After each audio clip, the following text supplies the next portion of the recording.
Hi friends, வணக்கம் and welcome back to my channel Dara's Cooking Demo. இன்னைக்கு நம்ம பார்க்க போற டிஷ் வந்து ரொம்ப ட்ரெடிஷனலான ஒரு டிஷ். வீடியோக்குள்ள போறதுக்கு முன்னாடி சேனல் ஃபர்ஸ்ட் டைம் பார்க்கறவங்க இதுக்கு சேனல் சப்ஸ்கிரைப் பண்ணாம இருக்கவங்க ப்ளீஸ் கீழ இருக்க ரெட் பட்டன் டச் பண்ணி சப்ஸ்கிரைப் பண்ணிக்கங்க. பக்கத்துல இருக்க பெல் ஐகான் டாப் பண்ண மறந்துடாதீங்க. இன்னைக்கு நம்ம பார்க்க போற டிஷ் வந்து கொள்ளு இட்லி. கொள்ளுல இருக்க ஹெல்த் பெனிஃபிட்ஸ் வந்து எல்லாத்துக்குமே நல்லா தெரியும். அவ்வளோ ஹெல்த் பெனிஃபிட்ஸ் இருக்குது. Rich in iron, rich in calcium, fibre ஜாஸ்தி, அரிசி விட வந்து கார்ப்ஸ் வந்து கம்மி. அதில் டயட்டில் இருக்கிறவங்க கண்டிப்பாக வந்து எடுத்துக்கக்கூடிய ஒரு டிஷ் வந்து கொள்ளு. இப்போ டிஷ்ஷுக்கு தேவையான இன்க்ரீடியன்ட்ஸ் என்னென்னு பார்த்துடலாம். கொள்ளு, சாப்பாட்டு அரிசி, உளுந்து, அவுல், வெந்தயம். இப்போ மெஷர்மெண்ட் பார்த்துடலாம். ஆக்சுவலாக ரேஷியோ வந்து 1:1. ஒரு கப்பு கொள்ளுக்கு வந்து ஒரு கப்பு இட்லி அரிசி எடுக்கணும். நான் வந்து 2 கப்பு கொள்ளு எடுத்திருக்கேன், அதுக்கு 2 கப்பு இட்லி அரிசி எடுத்திருக்கேன். நீங்கள் எந்த கப்பில் மெஷர் பண்ணுறீங்களோ அதே கப்பில் எல்லாமே மெஷர் பண்ணிக்கோங்க. நான் வந்து இப்போது ஒரு கப் கொள்ளு நான் வந்து எல்லாமே இந்த கப்பில் நான் வந்து மெஷர் பண்ணுறேன். ஒரு கப்பு போட்டிருக்கேன், இது 2வது கப்பு. அதே மாதிரி அரிசியும் வந்து 2 கப் எடுக்கணும். நான் வந்து ஒயிட் ரைஸ் சாதாரண இட்லி அரிசி எடுத்திருக்கேன். உங்களுக்கு வந்து இன்னும் நீங்கள் வந்து ஹெல்த் பெனிஃபிஷியலாக இருக்கணும் அப்படின்னா நீங்கள் வந்து ப்ரௌன் ரைஸ் எடுத்துக்கலாம். அது வந்து அரிசி ஒரு கப் போட்டிருக்கேன், 2 கப். கொள்ளு வந்து ஆக்சுவலாக 5 to 6 hours அட்லீஸ்ட் ஊறணும். அப்போ தான் வந்து கொள்ளு வந்து கொஞ்சம் நேரம் நல்லா ஊறினா தான் அது வந்து நல்லா அரைப்படும். நீங்கள் வந்து கொள்ளு ஃபஸ்ட்டு தனியாக ஊற வச்சுட்டு அரிசி திருப்பியும் நீங்கள் வந்து 3 hours மட்டும் ஊற வைக்கிறதுனா கூட ஊற வச்சுக்கலாம், ஒன்றும் ப்ராப்ளம் இல்லை. நான் வந்து கொள்ளு அரிசி ரெண்டுமே வந்து நான் ஒன்றா தான் ஊற வைக்கிறேன் நான். அடுத்து வந்து உளுந்து. ஆக்சுவலாக உளுந்தும் வந்து 1 கப்பு தான் போடணும். என்னோடய உளுந்து வந்து நல்லா பொங்கும் அப்படிங்கிறதுனால நான் வந்து 1/2 கப்பு போடுறேன். நீங்கள் வந்து உங்கள் உளுந்து எந்த அளவுக்கு இருக்குமோ அதுக்கு தகுந்த மாதிரி நீங்கள் அட்ஜஸ்ட் பண்ணி மெஷர்மெண்ட் போட்டுக்கோங்க. உளுந்து 1/2 கப் தனியாக ஊற வச்சுக்கலாம். அந்த உளுந்துலேயே வந்து 1 டேபிள் ஸ்பூன் வந்து நான் வெந்தயம் போடுறேன். நான் வந்து உளுந்து வெந்தயம் தனியாக ஊற வச்சுக்க போகிறேன். கொள்ளும் அரிசியும் சேர்ந்து ஊற வச்சுக்க போகிறேன். அவுல் வந்து அதே கப்பில் 1 கப். அவுல் வந்து நம்ம சும்மா ஒரு half அன் ஹவருக்கு முன்னாடி ஊற வச்சா போதும். இப்போ இதில் வந்து நான் வந்து கொள்ளும் அரிசியும் சேர்ந்து போட்டிருக்கேன். இது வந்து கழுவிட்டு ஒரு 5 to 6 hours கிட்ட ஊற வைக்க போகிறேன். உளுந்தும் வெந்தயமும் சேர்ந்து போட்டிருக்கேன், அது வந்து ஒரு 3 hours கிட்ட ஊற வைக்க போகிறேன். அவுல் வந்து ஒரு half அன் ஹவருக்கு முன்னாடி ஊற வைக்க போகிறேன். இப்போ இதெல்லாம் நல்லா 2-3 தடவை கழுவிட்டு எல்லாம் ஊற வச்சுட்டு அரைக்க போகும்போது காமிக்கிறேன். இப்போ நான் வந்து நல்லா ஒரு 4-5 தடவை கழுவிட்டு தண்ணி ஊற்றி ஊற வச்சுருக்கேன். உளுந்தும் அவளும் நான் அப்புறமேல ஊற வச்சுக்குவேன்.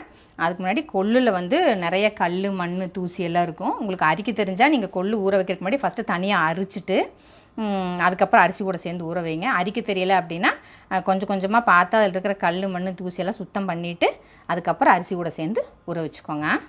இப்போது உளுந்து நல்லா 3 மணி நேரம் ஊறிடுச்சு. இப்போது கிரைண்டரில் சேர்த்து அரைச்சிடலாம். உளுந்து வெந்தயமும் ஃபஸ்ட்டு தனியாக அரைச்சிடலாம்.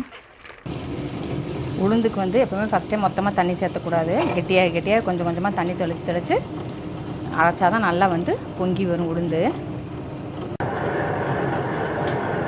இப்போது உளுந்து வந்து நல்லா மசிஞ்சிருச்சு. நல்லா இப்படி வெண்ணெய் மாதிரி நல்லா இப்படி மசிஞ்சிருக்கணும். ஒரு half அன் ஹவர் கிட்ட அரையுது.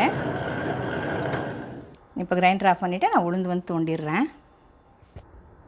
இப்போது உளுந்து ஃபுல்லாக தோண்டியாச்சு.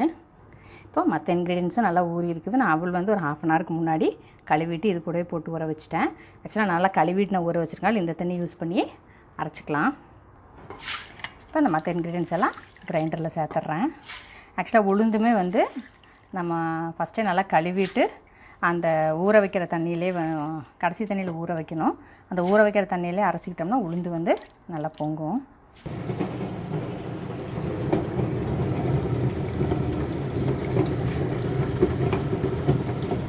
எல்லாத்தையுமே கிரைண்டரில் சேர்த்தியாச்சு. கொஞ்சம் கொஞ்சமாக தண்ணி தொளித்து நல்லா நைஸாக மசிகிற வரைக்கும் அரைச்சிக்கலாம். இப்போ இந்த போட்ட கொள்ளு, அரிசி அப்படி 3 வந்து ரொம்ப நைஸாக இல்லை, கொஞ்சம் ரொம்ப குறக்கணும் இல்லை, சும்மா லைட்டாக கொஞ்சம் இதாக இருக்கிற வரைக்கும் நல்லா மசிஞ்சிருச்சு. கொள்ளுமே வந்து நல்லா உளுந்து மாதிரி நல்லா பொதன்னு பொங்கி வரும் நம்ம அரைக்கும் போதே. ஆக்சுவலாக இதுதான் வந்து அந்த கிரைண்டரில் இருக்கிற அரைச்ச இன்க்ரீடியன்ஸு. எனக்கு ஆக்சுவலாக அந்த ட்ரம்லேயே உளுந்து மாவு உப்பு சேர்ந்து கலக்கிறது வந்து எனக்கு ஈஸியாக இருக்கும். அதனால் நான் எப்போவுமே அப்படி தான் கலக்குவேன். இப்போ இது கூட வந்து இது வந்து நம்ம ஏற்கனவே அரைச்சி எடுத்து வச்சுருக்க உளுந்து மாவு, அது வந்து இது கூட சேர்த்துக்கலாம். இப்போ அந்த கிரைண்டருக்குள்ளாரையே அதை எடுத்து வச்சுருந்த உளுந்து மாவு சேர்த்தியாச்சு. இப்போ அந்த மாவுக்கு தேவையான உப்பு எடுத்து வச்சுருக்க கல் உப்பு அதுவும் இதிலேயே சேர்த்துடலாம். இப்போ கிரைண்டர்லேயே இப்படி நல்லா கலக்கிடலாம். எனக்கு இது வந்து ஆக்சுவலாக இன்னும் கொஞ்சம் ஈஸியாக இருக்கும் எனக்கு, அந்த பாத்திரத்தில் ஊற்றி கலக்கிறத விட. ஆக்சுவலாக நான் வந்து சும்மா சாதாரண இட்லி அரிசியும் வெள்ளை அவலும் போட்டிருக்கேன். உங்களுக்கு வந்து இன்னும் நீங்கள் வந்து ஹெல்த் பெனிஃபிஷியலாக வேணும்னா நீங்கள் வந்து ப்ரௌன் ரைஸும் சிவப்பு அவலும் வேணாலும் நீங்கள் வந்து சேர்த்துக்கலாம். எப்போவுமே மாவு கலக்கிறது வந்து நம்ம கை வச்சு கலக்கணும், அப்போ தான் வந்து நல்லா புளிச்சு நல்லாயிருக்கும் மாவு. கரண்டி வச்சு கலக்கிறத விட கை வச்சு நல்லா கலக்கணும். நம்ம நார்மல் இட்லி தோசைக்கு அரைக்கிற மாவாக இருந்தாலும் வேறு எதுக்கு அரைக்கிற மாவாக இருந்தாலும் நல்லா அந்த உளுந்து மாவு, அந்த அரைச்சி வச்சுருக்கிற நம்ம அரிசி மாவு எல்லாம் வந்து நல்லா கலக்கிற மாதிரி நல்லா கலக்கிக்கணும். இப்போது நல்லா கலக்கியாச்சு. இது வந்து வேறு ஒரு பாத்திரத்துக்கு ட்ரான்ஸ்ஃபர் பண்ணிடலாம். இப்போது அந்த கிரைண்டரில் கரைச்ச மாவு வந்து நான் இந்த பாத்திரத்துக்கு ட்ரான்ஸ்ஃபர் பண்ணியிருக்கேன். ஆக்சுவலாக அது வந்து 7 to 8 hours கிட்ட ஃபர்மெண்ட் ஆகணும், நம்ம நார்மல் இட்லி தோசை மாவு மாதிரியே. இப்போ நான் ஓவர் நைட் நான் வந்து ஃபர்மெண்ட் ஆகிறதுக்கு விட போகிறேன். இப்போ காலையில் மாவு இந்த அளவுக்கு புளிச்சிருக்கு,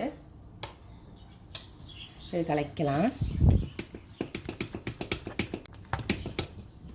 இப்போ இட்லி பண்ண தண்ணி வந்து ரோல் பாயில் ஆகிட்டுருக்கு. எப்போவுமே இட்லி ஊற்றும் போது இந்த மாதிரி தண்ணி கொதிச்சு ஆவி வந்ததுக்கப்புறம் தான் ஊற்றணும், அப்போ தான் இட்லி வந்து நல்லாயிருக்கும்.